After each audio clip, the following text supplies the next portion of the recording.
is the goal of life to get to a place of not having to do anything? Is that like the whole point of life? I think most people would say no. Okay, well, what is it? And a lot of times it goes back to impact and how you can impact others. And so I obviously am passionate about what we do, and I started teaching it to other people.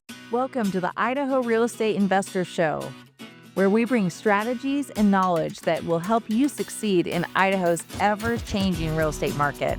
I'm Jonna Weber. I'm an Idaho investor, realtor, and entrepreneur. I've been successfully investing for over 2 decades and helping countless others do the same. We'll bring you real stories from successful investors, expert advice, and insights to help you build generational wealth through the power of real estate. Whether you're just getting started or well on your way, let's jump in. Hey guys, today we are having the pleasure of having Mr. Kirby Atwell on our podcast. Kirby is someone who truly embodies the phrase, live life by design. He's a West Point graduate, Army veteran, and now a full-time investor who made the leap from flipping homes to building a portfolio of short-term rentals that helped fund his family's dream life on a 45-acre farm in Indiana. He's the host of Living Off Rentals podcast and a leading voice for investors who want more time freedom and not just more properties. If you're curious how one smart deal can help you quit your 9 to 5 or how to launch your first vacation rental the right way, this episode is packed with value. Let's dive in with Kirby Atwell. Welcome back to the Idaho Real Estate Investors Show, and I am so excited to welcome my new friend Kirby Atwell to the show. Kirby is a true professional from outside of Idaho. He's going to give us a unique perspective related to his real estate journey and short-term rentals and how that might be a great fit for those that are getting their toes into the waters of real estate. And we're just going to get started and hear Kirby's inspirational story, and I think you're going to walk away chock full of information. So with further ado, Kirby, welcome to the show today. Jonna, it is awesome to be here. Thank you. My pleasure. I was so excited to finally get our schedules aligned so we could be on each other's shows and connect. And one of the things that I think is so important, and the reason I wanted to have you on the show is because you truly are operating from a place of value and as far as helping new investors get started. But I know everyone has like their own start on how they are able to eventually teach others. And you're not just like talking the talk, you've really walked the walk from everything that I've heard. I've enjoyed listening to your podcast, Living Off Rentals, which you guys, if you haven't heard that, you definitely need to, besides this show, hop on over and subscribe to Kirby's show. It's totally cool. And he interviews incredible investors from around the country. Kirby, you grew up in Chicago, is that right? Yeah, the suburbs of Chicago, south suburbs. Nice. I've got cousins in Chicago. Haven't spent a lot of time there, but from what I know, it's not, not one of those cities that's like known as like the investor hub of the world. Is that where you got your start, or did you get it start? Yeah, it was in Chicago, and it was fortuitous a little bit because Chicago offers a little bit of everything. You go to some market, you can only flip there, you can only do rentals there. One strategy only works there, but there's some high-end areas of Chicago, there's some rougher areas, there's everything in between. So it was a good place to kind of cut my teeth. Okay, cool. We get so focused on our micro markets, and it's so fascinating to hear how things operate in other parts of the country. So you got your start there, you grew up there, but I know that you went to West Point. That's not a small feat. Being able to apply and then, of course, successfully go through a rigorous program like that. Was that always your dream to go to an institution like that? Growing up, I always say that I kind of had a little bit of the rich dad, poor dad influence in my household because my dad worked for the city. He was the director of a park district, so very secure 9 to 5 job, paid on the 1st and 15th of every month. And then my mom owned her own insurance brokerage. So it was very much eat what you kill, set her own hours, but if she didn't produce, she didn't get paid.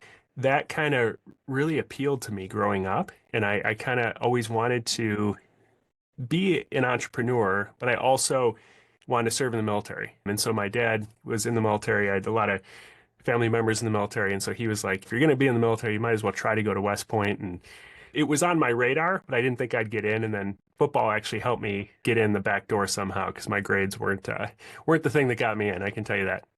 Oh, gotcha. What position did you play? I was a defensive end. Nice. I was a football mom, kindergarten through 12th grade for my son, and didn't play in college, but he was very involved with athletics at his college, and it was so much fun. There's nothing like that collegiate spirit of playing football. So Yeah. Well, big and fan. ironically, I actually didn't even play at West Point. So it was a thing that got me Oh, in the door, but then they had a new coach and a lot of changes, and I ended up getting cut my freshman year. But once you get in, it's paid for right. because you're going to serve 5 years in the military afterwards. So it was a huge blessing in disguise because I probably walk a lot better these days not playing college football, but it's the thing that got me in. Less concussions and all of that good stuff. Oh, that's really cool. Hey, Idaho investors, here's a stat that might surprise you. Over 70% of successful real estate investors say their best deals didn't come from the MLS or from a cold online lead. They came through their network. So if you're serious about growing your portfolio, it's time to get in the right room. Join Idaho REIN, the Idaho Real Estate Investor Network, an affiliate of the National RIA. We're here to inspire, connect, and equip you to build real wealth through real estate. Success doesn't happen in isolation. Get in the room where it's happening. Visit idahorein.com and join us today. Okay, so you graduate from West Point. What next? So I was stationed down in El Paso, Texas. This is 2005. And I was living with a couple buddies. I picked up the book Rich Dad, Poor Dad, which I call the gateway drug into real estate. It seems like everybody starts there for some reason. And I read that and I was like, I knew I wanted to be an entrepreneur, but I didn't know what path that was going to take. And after I read that, I was like, real estate investing is what I want to do. But I had no clue what I was doing. So I went out and bought a property, 2006. Great time to buy a property. But luckily I was in El Paso, Texas, where price points don't ever change, I don't think. And so it was a good one to learn on. Bought a rental property there and then actually bought a couple rental properties there. Got my feet wet. And I realized once I get out in 2011, I was planning to get out. This is what I want to do full time. And so I went back to Chicago and that's when I really got started with real estate in 2011. Okay. Hey, I too bought properties in 2006. So The one thing, thing we've learned though with time is that you only lose if you sell at the low, right? exactly. Luckily, I Okay, wasn't so stationed in like Hawaii or in California or something at that time because that would have killed me. right. Yeah. I'm curious, do you still own any of those properties? I actually sold those a few years ago and they did appreciate. Initially kind of dropped off a little bit, but then they went up a little bit and just kind of stable properties, but I ended up selling them just to consolidate things a little bit. Okay. Very cool. So we're going to fast forward to 2011. You're back in Chicago, start investing. What did that look like? Yeah, so it was very humble beginnings. I had envisioned like this straight line path to success, as I think a lot of people do, and that's not how it went. I moved back home. I'd been a captain. I was stationed overseas in Japan. I was the commander of this Homeland Defense site, so I had about 100 guys that I was responsible for, and it was kind of a higher profile job over there because we had this radar that monitored North Korea. So I was used to that, and I went from that to taking off the uniform and moving into my parents' basement and saying I was a real estate investor, but hadn't really done much real estate investing. So I had to reinvent myself, kind of figure out a new identity, which was tougher than I thought because I was so ready to go. So it took me a year or so before I really started doing any deals. I was going to a lot of RIAs and trying to figure it out. I partnered with a couple friends, but at the time, we thought the only thing we can really do is flip because they didn't have DSCR loans, long-term investment loans on these residential properties at the time. It just didn't exist back then. So we started flipping houses and slowly that picked up. And over the next 5 years, we flipped about 70 houses around Chicago. And it was great. I learned a lot, but I realized after 5 years of flipping, I was in the exact same place financially as when I started. Even though we had made a lot of money, it had all just gone right back into this machine and this treadmill that we were building. And that's really when I realized that the thing that got me interested in the real estate was financial freedom and cash flow. And that's what I was really wanting to pursue. It's interesting. Thank you for sharing that and being like real with that, because I think there's so much out there that just personifies flipping as like the end all be all, and it's sexy and it's fun and you're making these huge spreads and all that sort of thing. But in a lot of ways, and nothing against fix and flipping. I mean, it's a great way to possibly make a living, but it's kind of like making a living if you're doing it right. You're self-employed, right? Yeah. Yeah. If you're living off the income from your flips, that's different than doing the occasional flip to make extra money because we had to do 3, 4 deals a month to feed our business and just to support ourselves. So you start making different decisions and maybe doing some deals that maybe you shouldn't be doing because you need to keep feeding this machine that you built. Mhm. So it's a tough, it's a grind, that's for sure. Wow. So that was 5 years, you said, around that time Yeah, you were doing that much? Yeah, I've heard a similar story from so many that have just transferred into some other kind of strategy. And obviously that's what you did. So I love, for those of you that are listening and are not familiar with Kirby, again, you'll have to go jump in and listen to his podcast and learn more about what he is doing and what he stands for. But we're going to get into a little bit of that right now because I know you transitioned to a strategy that is also really well talked about, but it's more known for its cash flow, and that's short-term rentals. Why short-term rentals after flipping? Is that a particular niche that you picked right after the flipping experience? yeah, I wish I had the foresight to to have picked it right away, but I thought what I needed to do was start accumulating long-term rentals initially. So Okay. I did initially, and not too long after that, we moved from Chicago over to Northwest Indiana, and we bought a property on Lake Michigan, and it had this unfinished walkout basement. And this was 2017, and I kept hearing about all these people doing these Airbnbs, and I was like, it seems like there's something to this. And so we were like, let's just finish this basement and try it. What's the worst that can happen? You add some equity to the property. You could always use it as a long-term rental. So it felt pretty low risk. And we tried Right. and we listed it right before Memorial Day that year, and it booked up like crazy the whole summer. And we didn't know anything about pricing. Looking back, we didn't maximize pricing as well as we could, but we still made over $20,000 just that summer. And Wow. I had whole houses that were long-term rentals that didn't make 20,000 in the whole year. And so I was like, there's something to this.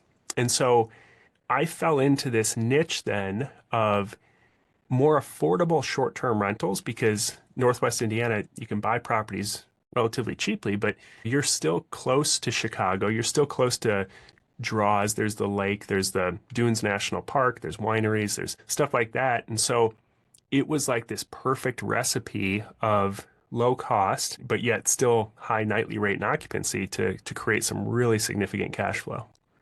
Wow. I was wondering about that because again, the area isn't something that it's jumped out at me for like, okay, this is the hub of short-term rentals. I always think of the coastal properties and mountainous properties, but so you're close enough to Chicago. Just out of curiosity, who do you target? Like, who's your ideal guest in a place like that? Are they coming to visit family or are they coming for a vacation Yeah, or it's a great work? question. And we totally missed the mark or didn't understand who it would be. I looked at the numbers of the comps in the area and I thought, well, if they're renting out for what these other short-term rentals are renting out for in the summertime, this can sit vacant all year round, or I'm sorry, all winter, and Uh-huh. I still make more than a long-term rental. So I was like, let's just try it on a separate house. And what I realized is all summer we get booked out by people on vacation, traveling with their families, wanting to go to the beach, stuff like that when kids are out of school. But then in the off season, because we're in such an affordable area, we'll get booked by people just traveling for a wedding or a funeral or visiting family or traveling for work, or we'll do the midterm rentals in the off season as well, where we can rent for a discount, but we rent for 3, 4 months at a time for people traveling Nice. for work or nurses. So there's so much versatility to this type of short-term rental as opposed to a high-end vacation rental where the only reason somebody would ever stay at that house is a high-end vacation. So you're kind Right. of pigeonholed, and in the off season, it's a tough kind of situation to be in. Yeah. You rent well in the off season in Indiana? Yeah, yeah, which most people are pretty shocked about, but it's not as high of occupancy as the peak season. We're at almost 100% in the peak season over the summertime, but even into the spring and fall. But wintertime, it's every single weekend we're booked. And then, like I said, get the occasional month long we had one property rent for 6 months over the winter. And then, so that's a great way to maximize your revenue in the off season. Yeah. I love how you're able to flex depending on what the season is. And I haven't heard that very often where people can take a short term and decide to do it for a 3 month, do a medium term rental. And I guess why not? It's all furnished and ready to go, right? And you're still paying for the utilities, I assume, and they're renting there. How do you advertise your properties? Are they your traditional Airbnb, VRBO? And then do you use Furnish Finder for those midterms? Yeah, and just one other key on that, or point on the versatility too. So Yeah. we realized early on, we started with a single family home, and then we realized if we buy these small multi-unit properties, and I say multi-unit, people envision like traditional duplex or triplex, but it could be a house with an ADU in the back, just or a coach house or mother-in-law suite or a finished garage or basement, just multiple streams of income on a relatively affordable house.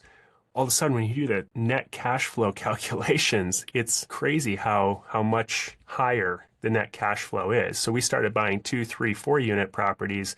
And what we realized is in the wintertime, off season, it's small groups that typically travel. It's kids are in school. So it's not going to be large groups of people. Typically, it's couples, it's maybe a family. But in the summertime, there's lots of big groups, friend groups, grandparents, parents, and kids traveling together. They don't want to book 4 hotel rooms. They want to stay Right.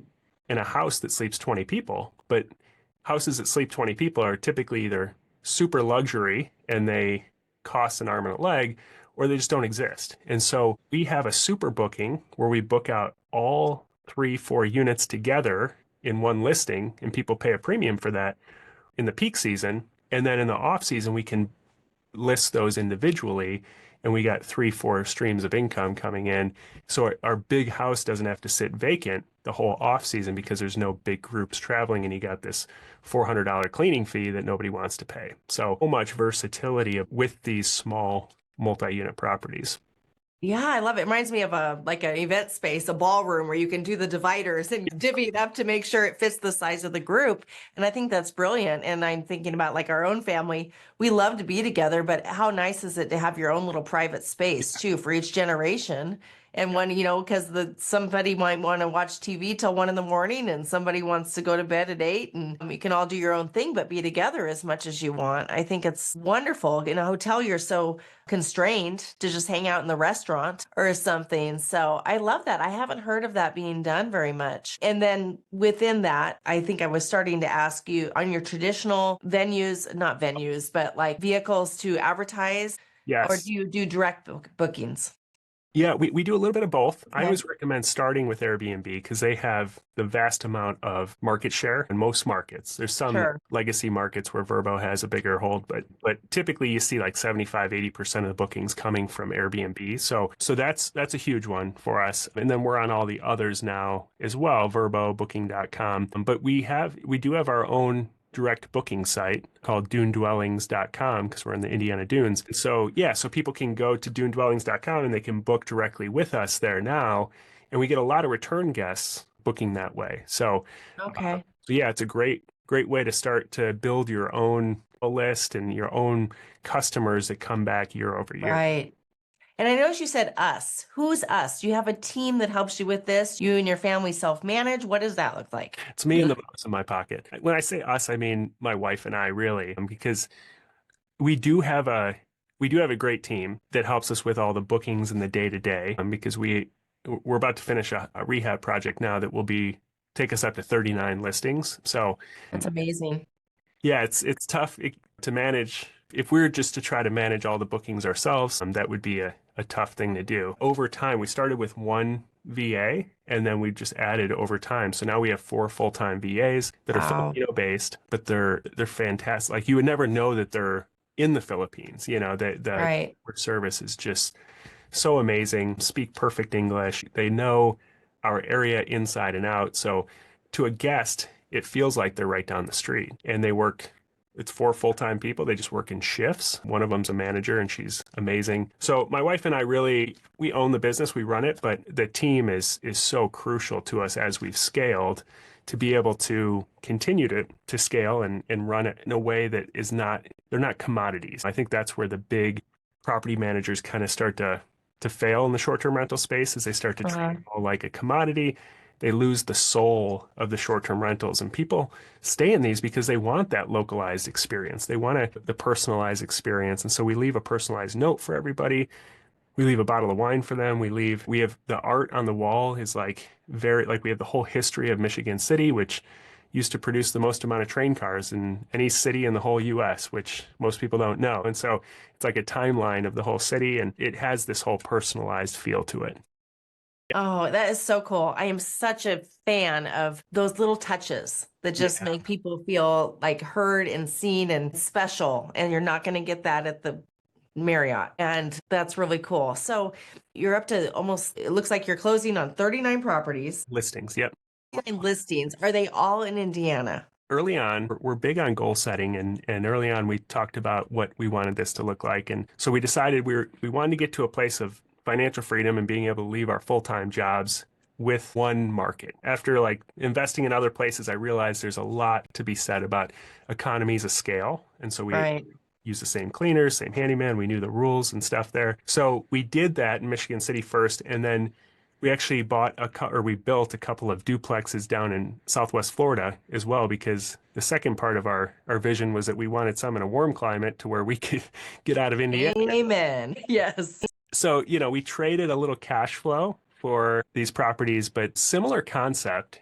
Each one is a shared duplex with a duplex with a shared pool, and they sleep quite a few people. And so they're great vacation getaways for people, especially in the north, that want to get out of the cold temperatures.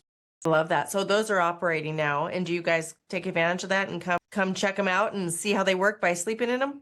Yeah, we manage them from Indiana, the same way we manage our local ones. Like the process is exactly the same. Ironically, some of them here in Indiana, I haven't been to in over 2 years because we just have a great team. But yeah, the ones in Florida, like we went down there with 30 family members over Christmas and New Year's, and it was fantastic. So that is brilliant. And I know you've got, I could dive into that too, because I want to sell a couple rentals and do something similar related to that, and to find those places where you would want to stay. And I've always had that mentality towards rentals too. Like, would I want to stay here? Would that be something that was nice enough for me and my family? And sometimes that's almost been to my detriment, because I've turned down a lot of things that at early days, I turned my nose up at it because I wanted it to be a little bit nicer than it even needed to be. But I think in the long run, that can really pay off in making sure that you've got quality properties. And I love that you built to rent too, because I know that's a growing trend and something that's really smart to be doing, and to get rid of all that initial deferred maintenance and things that need to be done with a property. It's a really smart way to go, it seems like.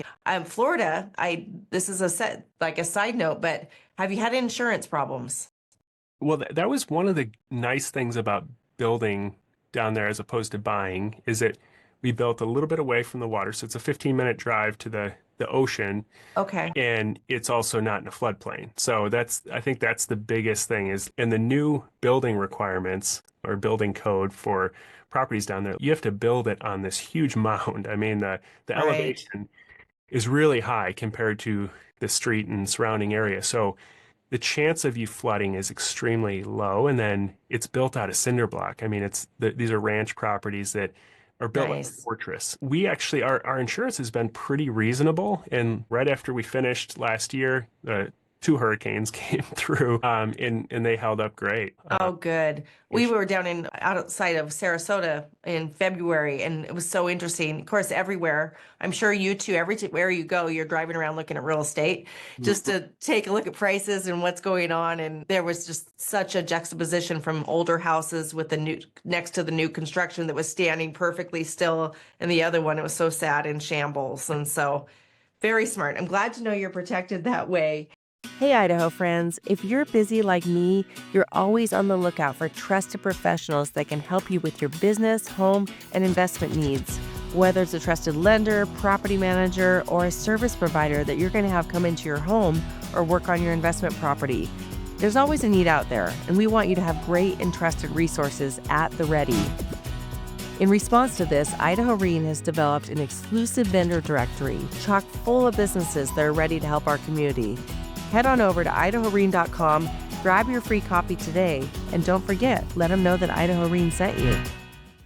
We talked about 39 listings out there, and I know sometimes for a new investor, it's hard to kind of even get your mind around that. But we all started somewhere, right? And I know one of your passions, and that what I love about our connection is that we share a passion for helping that busy professional, that person that always has wanted to invest in real estate for cash flow and for bumping up their retirement, but they don't know how to get started.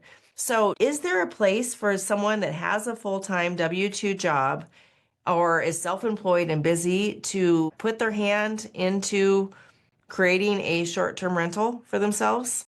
Truly? Because I've always thought of it as so hands-on. Yeah, I know. And that's what I thought too. And there absolutely is, to answer your question. And I think my desire to help people do this kind of stems from the fact that it took me so long to figure things out. It was just, I kind of spun my wheels pursuing making money essentially without being clear on the outcome that I wanted. And so it took me 5 years to really get to a point of saying, okay, what am I doing here? Like, what's the outcome? And so that's right around the time my wife and I got married, and we got super clear on what we wanted our lifestyle to look like as a result of getting into real estate. And so then we could clarify what it's going to take to get there in terms of net cash flow on a monthly basis. And that's what this strategy kind of was born out of, because we saw the cash flow potential with it. And we were working full time. I mean, we had our first kid very quickly after we got married, and she was driving to work. I was driving to work early in the morning. I was commuting downtown Chicago. And so we built this while we were working, and it didn't take that long. Okay. Like, we had the goal of 8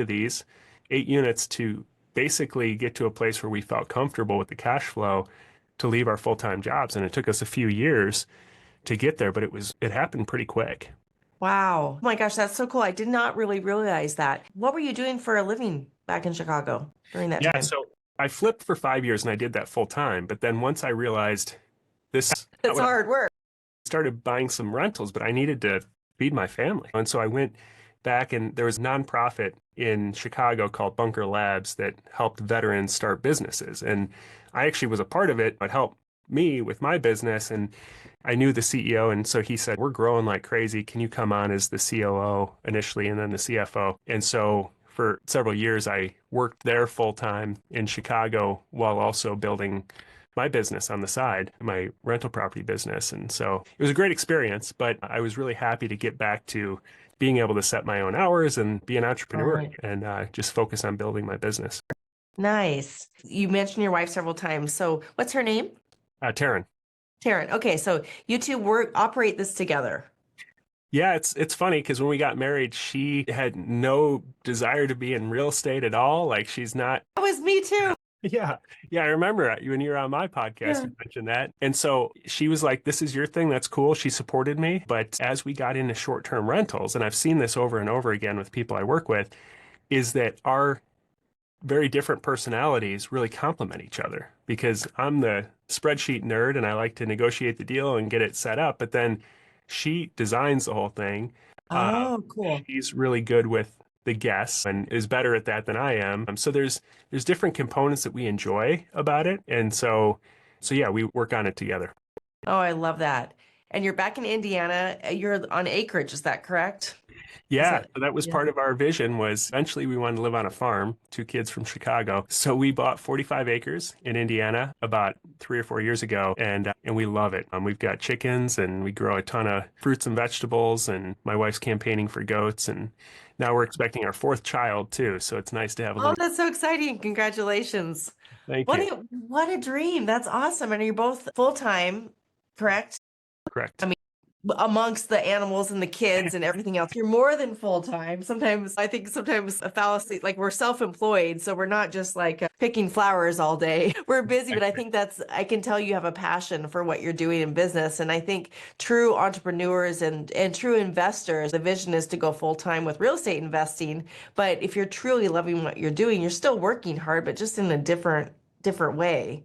But I love how you use leverage with your 4 VAs. That's brilliant. That's a whole nother podcast, how to do that. But tell me about what you're doing now, because I know you're obviously building this portfolio, but you're helping others. Yeah. So once we got to a place of financial freedom, being able to leave our full-time jobs, which was basically enough cash flow from our properties to pay our bills on a monthly basis. This was 4 years ago. The conversation kind of changes then, or the thought process changes. It's because up until that point, it's like, that's the focus. But then you start to say, okay, is the goal of life to get to a place of not having to do anything? Is that like the whole point of life? I think most people would say no. And so then you start to say, okay, well, what is it? And a lot of times it goes back to impact and how you can impact others. And so I obviously am passionate about what we do, and I started teaching it to other people 4 years ago. And it turned into this program where it's called the First Vacation Rental Investment Blueprint, where I work personally with people to walk them through the steps of getting their first really high cash flowing short-term rental. And it's been really some of the most fulfilling work I've done, because people come back and they're like, this literally changed my life because I didn't have choices before, and now I do as a result of the cash flow. So we've worked with just over 300 people now at this point, and it's just been awesome. So that's actually where I spend most of my time now, because the VAs are so awesome. I meet with them once or twice a week, and we're connected on Slack. There's every shift, they have a whole process for turning over and updating us on what's going on, but it doesn't take a lot of time. And so now I spend most of my time working with other people to help them do the same thing. That's so cool. And are they from all over the country? And I have all the questions, but first of all, do you work with people from all over the country? Yes. Yeah. It's every state I think we've worked with somebody in. Okay. And if not Indiana, where are a couple of the hotbeds where a lot of your students are not to give away any secrets, but like state-wise, where is it leaning right now with the market? Yeah, it's a great question. And a lot of people especially from the coasts or even from Idaho now, after all the appreciation in Idaho, they're searching for more affordable markets. Exactly. And so the good thing and the bad thing about this is that it can work in a lot of different areas. So it can feel overwhelming at first, but there's really like a few factors that if you layer these factors into a location, if they all exist there, it typically is a really great recipe for high cash flow. And so typically we start with the Midwest and Southeast because it's just so much cheaper per square foot. And then we start just outside of population centers, larger cities or maybe more mainstream vacation rental areas where you can buy a property for a fourth of the cost as downtown. In Michigan City, where we're at, we can buy a small multi-unit for a couple $100,000 that's $800,000 downtown Chicago.